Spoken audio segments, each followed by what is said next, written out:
Agriculture admission process 2024-25। તો મિત્રો આજે આપણે વાત કરીશું બીએસસી અને બીટેક માં એગ્રીકલ્ચરના એડમિશન માટેની પ્રોસેસ ચાલુ થઈ ગયેલી છે। તો એડમિશન વિશેની સંપૂર્ણ માહિતી આ વિડિયોમાં જોવાના છે, તો આ વિડિયો સંપૂર્ણ જોશો। તો સૌપ્રથમ મિત્રો આપણે વાત કરીશું કે આમાં એડમિશન લેવા માટે તમારી પાસે કયા કયા ડોક્યુમેન્ટ હોવા જરૂરી છે।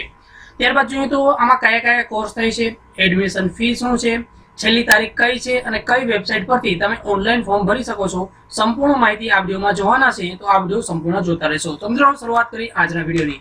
તો સૌપ્રથમ મિત્રો આપણે વાત કરીએ કે ગુજરાત રાજ્યની અંદર અલગ અલગ 4 યુનિવર્સિટી છે કે ધોરણ 12 પછી વિજ્ઞાન પ્રવાહ પછીના જે કૃષિ સંલગ્ન જે સ્નાતક કક્ષાના અભ્યાસક્રમ છે તેના ઓનલાઈન પ્રવેશ માટેનો કાર્યક્રમ ચાલુ થઈ ગયો છે।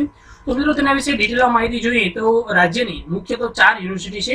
તેમાં એક વાત કરીએ તો એક નવસારીમાં છે, બીજી આણંદમાં છે, ત્યારબાદ જુનાગઢ છે અને ત્યારબાદ સરદાર કૃષિ નગર યુનિવર્સિટી દાંતીવાડામાં। એ મેન તો મુખ્ય 4 યુનિવર્સિટી છે, તેમાં એડમિશન માટેની પ્રોસેસ ચાલુ થઈ ગયેલી છે।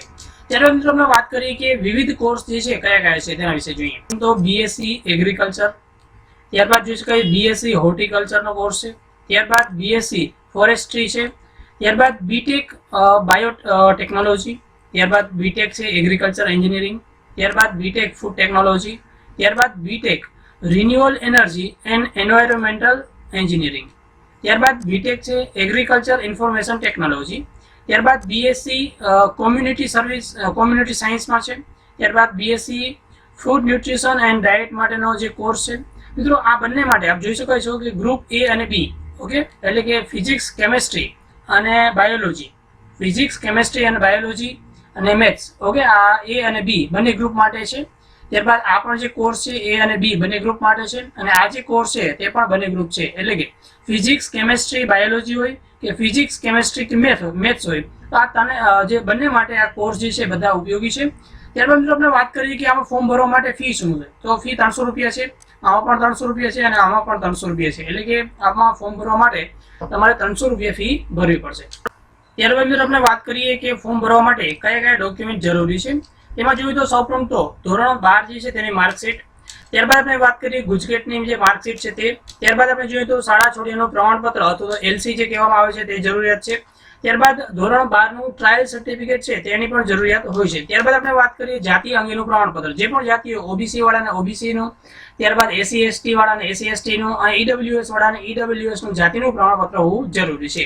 ત્યારબાદ મિત્રો આપણે વાત કરીએ આના સિવાયના જે ડોક્યુમેન્ટ છે તેની વાત કરીએ તો આપણે વાત કરીએ તો તેમાં જોઈએ તો નોન ક્રિમિલિયરનો દાખલો છે, ત્યારબાદ 7/12/8 ની નકલ અથવા તો જે ખેડૂત પુત્રનો દાખલો છે તેની જરૂરિયાત હોય છે, ત્યારબાદ તમારા આધાર કાર્ડની નકલ, ત્યારબાદ ફોટો અને સહી અને ત્યારબાદ બેંક પાસબુકની નકલ। ત્યારબાદ મિત્રો અલગ અલગ જે પીએચ કેન્ડિડેટ હોય અથવા તો જે પણ એક્સ્ટ્રા હોય, ઓકે, તેના માટે અલગથી ડોક્યુમેન્ટની જરૂર પડતી હોય છે। ધારો કોઈ પણ પીએચ કેન્ડિડેટ છે તો તેનો પીએચ અંગેનો દાખલો જે છે તેની પણ જરૂરિયાત હોય છે।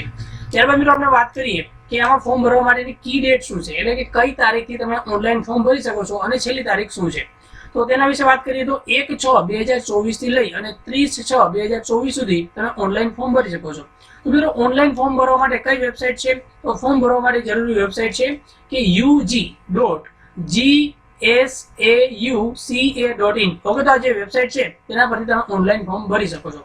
ત્યારબાદ મિત્રો આપણે વાત કરીએ કે આમાં ઓનલાઈન ફોર્મ કેવી રીતે ભરવું, તો મિત્રો તેના માટે હજી ચાલુ નથી થયા, ફોર્મ ભરવાના ચાલુ થશે એટલે નેક્સ્ટ પાર્ટની અંદર આપણે કેવી રીતે ઓનલાઈન ફોર્મ ભરી શકો છો તેના વિશે સંપૂર્ણ માહિતી જોવાના છે।